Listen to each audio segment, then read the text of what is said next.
You look amazing. Thank you. You walk really fast. Actually, yeah, I'm running because I need to go to my dance class. Can I walk with you 1 minute? Okay, sure. What dance do you do? High heels dance. It's so busy because I have only a few days left in Barcelona. So I'm trying to enjoy. So you come here as a tourist and you still do classes? Yeah, because I thought this would be fun. You know, it's like a solo trip for me. So I thought I need to do something. Now I'm searching for some new, like, I don't know, countries or places where I would like to stay or move. Okay. At the moment where you want to change a lot in your life. Nice. Interesting. Good to meet you in this time. I'll let you walk. Yeah. I would love to meet you. You're very cute. Thank you. Do you have WhatsApp? Yeah. All right, then Okay. don't be late. Especially for guys who would describe themselves more as introverted or more on the introverted kind of side, small talk often gets a bit of bad rap, and I totally understand why. I include myself in the introverted kind of group. For the longest time, I was looking down on small talk, right? It's very easy to say, oh, I want to have sophisticated talk. I want to talk about real topics, about economics, about logical thinking, about philosophy, and so on. Oh my god, like, can we talk about like the political and economic state of the world right now? All these stupid people just, talking about the weather and last weekend and how f***ed up they got. I'm better than that. In this video, I'm gonna talk about the reasons why small talk is difficult for you and why it sucks for your dating life if you cannot do a little bit of small talk. And finally, I'm actually gonna give you practical tips on how you can improve your conversation habits to instantly be more attractive to women, to make it flow easier, and ultimately to get more dates. Now, why does small talk feel so wrong, so awkward, so useless for you? Well, first of all, if you are more on the introverted type of side, you would rather just be by yourself. You would rather just be at home, maybe read a book, play a game, watch a YouTube video, figure out something else, just chill, versus talking about some nonsense, right? And that's the other part. It just might seem like nonsense. It's pointless. It has no direction. It has no logical structure to it, no productive outcome, no solution at the end of it. So why is small talk important? Well, it is, I would argue, if you see it from a different point of view. Let's look at it from the woman's perspective. Now, it's no secret that females are way better at small talk than us men are. They talk in a different way. They talk in a more emotional way. They don't talk so much logical in numbers, in outcomes, right? Like, oh, this car has this many horsepower. Porsche Taycan Turbo S. And was produced in this year, and the politicians, this guy got that many billion, and oh, how many rooms does this new house have, and oh, this was so expensive, and this and that. It's a lot of man talk, right? It's a lot of numbers, very structured, very logical. And females talk differently. They say, oh, this made me feel like this, or this was amazing, or I felt like that, or it remembered me of this, or this person is this type of guy, or they talk about astrology and future stuff in that way, and what will come to your life and how it will influence, and da da da da da. What do their signs tell us about them? This is established. You not being able to make that transition might show her that you're just not that often around women in the first place. If your small talk straight goes to analytical talk, it tells her maybe you're smart, right? But it doesn't attract her, because it just shows her that most of the time you're talking to men and not to women, which then kind of means, well, you don't really have a lot of women in your life. And then the question is like, why is that? Are you not attractive? Are you not fun to be around? Do you lack a social circle that has a lot of women in that? Why? What's wrong with you, right?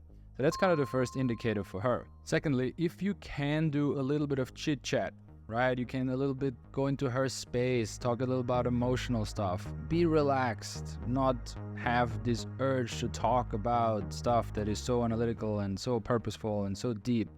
It shows her that you are a chill guy, that you can be relaxed under tension as well, that you, like I said, maybe are around women a lot, and that is very important. Also, maybe you can just listen for a bit. Maybe you can then ask a good follow-up question. Maybe she tells you a story or mentions something, and you notice something that comes up, and you ask a question that she actually cares about, something that she wants to share more of, and you trigger that in her? We are free to move and make our own decisions, pretty much. We're not in North Korea yet, so. Yet. Not yet. We'll see about AI. I hope it's good. I mean, I'm doing computer science, so Ah, yeah? I have to be positive about it, you know. Have you played around with ChatGPT? Yeah, of course. Yeah. Even for studying, for even like I started the gym like a week ago. And you asked it for a workout routine? Yeah, me too. And it's actually good. Really good, yeah. I guess at the end you can't replace humanity. I don't know. That's a deep question. No, not replace. That's a big word, but like cut down a bit. I'm here for a while. Maybe we can hang out. Yeah, sure. I'll keep walking to the beach a bit, but what was your name again? Yeah, I was going to ask. Alex. Nice to meet you again. This shows empathy, this shows higher level of social skills. And sure, of course, women like a guy who's analytical, who is maybe a bit introverted even, who is smart, who can solve problems. But they also like a guy who is relaxed to be around and who can touch their emotional area in their brain as well. So for you as a guy, the mission is to make her comfortable, to make it entertaining to talk to you, right? And this is true on a party. You're meeting in the kitchen, you're making drinks, it's some house party, and you chat someone up. It's kind of like your first impression there. Maybe you observed each other, but finally you talk. The first 20 seconds is where she will basically decide, do I want to keep talking to this guy, or will I excuse myself to the toilet and then approach a different group soon? Same thing on the street. Here it's even, more tense. You're more on the spot because you are the guy who approached her. Usually, I mean, I don't know many women who approach men on the street. So you give her a compliment, she might be charmed, but then what follows is like your shot, your chance, your one opportunity of 20, 30 seconds of creating conversation that is not boring, basically. That gives her a bit of a sense of, okay, this 30 seconds was fun, let's do it another 3 minutes. Oh, these 3 minutes were fun, let's meet him for a coffee for 20 minutes. Oh, these 20 minutes were fun, maybe I should come home with him and, have a tea on the couch, and so on. You can imagine where it leads to. Question is, how do we do that? How are we not boring? How are we not totally silent because we don't know how to do small talk? And how do we not shoot over the top by being crazy analytical and asking her a million questions and, talk about technical stuff too much, because we might be used to that from our normal life, from our job life, from the type of YouTube videos we watch, or the type of conversations we have with our co-workers at our workplace. How do we do that? Let's look at it. I got one framework that I'm teaching that might help you wrap your head around this. I call it the CCC framework. When you meet a woman, especially when it's cold approach, you maybe just approached her on the street, you want to give her a compliment, some form of opener. Can be direct, can be indirect, can be delayed, can be like, focused on her beauty, can be focused on her style, on her energy, whatever. You want to give her a compliment. You want to show your intention, you want to appreciate her on some level. Doesn't have to be sexual, by the way. I see you have a lot of bags, but you look so cute in that dress. I like your whole glasses style as well. You look cool. Thanks, you too. Very attractive and stylish. Thank you very much. I see you, both you so beautiful. Then you want to make her feel comfortable. You want to stand in the right distance. You want to have a certain way of eye contact. You want to maybe be dressed in a certain way. Ask not an awkward question, but not a super boring question. I don't want to distract you from your work because I understand maybe your boss is watching. Yes. Are you nervous? Yeah, no, I wasn't expecting anything. I mean, I'm nice, don't worry, you don't have to be nervous. No. I do drink coffee. Okay, then. Okay. But now I'm in the mood for a tea. I'll be here for a while. You're very friendly. Obviously you're also sexy, but I do understand you have a boyfriend. You decided to travel from France and then through all of Europe by yourself? Yeah. Okay. Not me by myself, I'm meeting friends all around. That's cool. You're adventurous. Yeah, a bit. Nice. The third C is what I want to talk about in this video, which goes in line with conversation mistakes, and it's connection. Usually we can connect with someone when we make the conversation personal, right? So a simple example is, let's say you talk about her university, her studies, the things she's currently learning about. And let's say it's architecture. One way of dealing with that answer is saying, hey, where do you study? Or for how many years? Oh, cool. And how much is the fee, the tuition fee every year? Oh, it's this university. Oh, it's very expensive. Damn, and how many hours per week do you study there? And so on.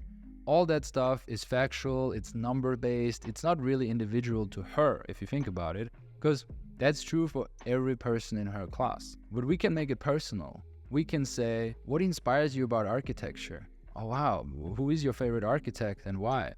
And you know, do you have any crazy teachers? Because you know, like architecture, I know there's some like artist, wacky kind of teachers here. Do you have any crazy stories about that?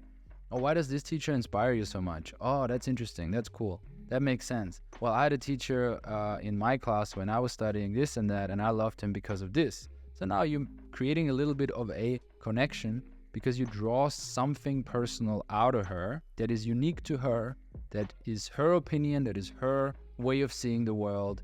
And then you can relate with it with a story from your life. Doesn't have to be about architecture, doesn't even have to be about studying, but something that inspires you that, you know, may be or doesn't go in hand with what she just shared. Yeah. What do you do in life? I'm a technology consultant. Actually, we did the broadcasting for the World Cup. I know a little bit about technology, and I'm always wondering, holy shit, how can, because they have like 1 billion monthly users. You look super elegant, or I mean, mix of casual, elegant. Are you heading to a date, or it's just... No, it's like a dress for like sports. It's a sporty dress. Oh, like tennis? Yeah.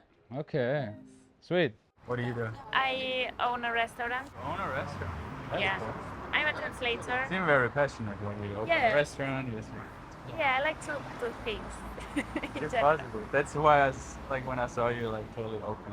So this is the goal, creating a connection in the conversation. And you can do that really simply by asking 1 or 2 questions with the intention to find something out about her that is unique to her. And notice how this is not some clever, sophisticated conversation framework.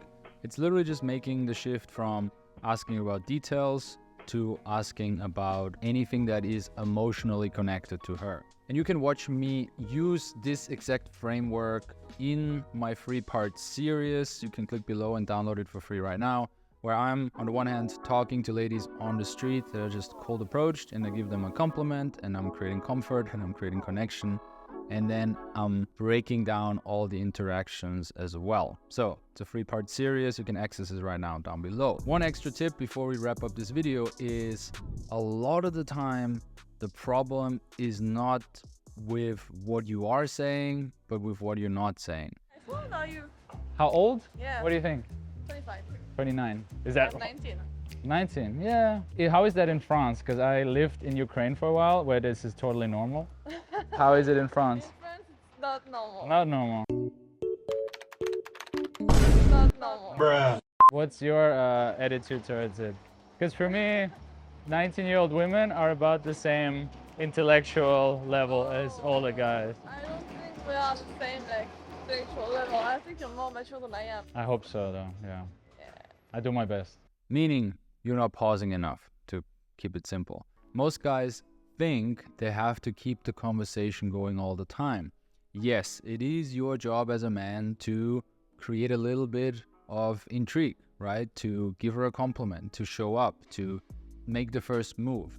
But you cannot keep that energy going the whole time. So most guys have this misconception of, oh, I should ask the next question, I should ask the next question, I should ask the next question. I should come up with another topic. Oh, what do I say now? Oh, I need to ask something cool. Oh, I need to show her something. I need to brag a little bit. Da da da da da. It's this constant stress in a man's mind to impress the woman. The effect it has, you come off as needy, as pushy, as try hard, when all you should really do is, yes, do the compliment, create comfort, but then the connection part is often more stepping back, pausing, listening carefully, then kind of like reworking whatever she said in your brain. Out of that, asking a good question, and then let her talk again. Because if the question was good and it really triggered her emotion, she will probably talk a lot because she's really engaged now. And all you have to do is sit back and shut up. So this often creates way more connection, which is the whole point, as we discussed, than you asking 5 questions in a row or bragging or trying to impress her in whatever way. Remember, especially early on in a relationship or in, man meets woman, she doesn't care that much about you yet. So, as I mentioned, if you wanna learn how to do that, how to pause, how to create more intrigue, how to come off as more alpha in a way, As I said, the link to the free guide is below. I appreciate you watching. Every comment I will respond to, and I'll see you in the next video. Peace.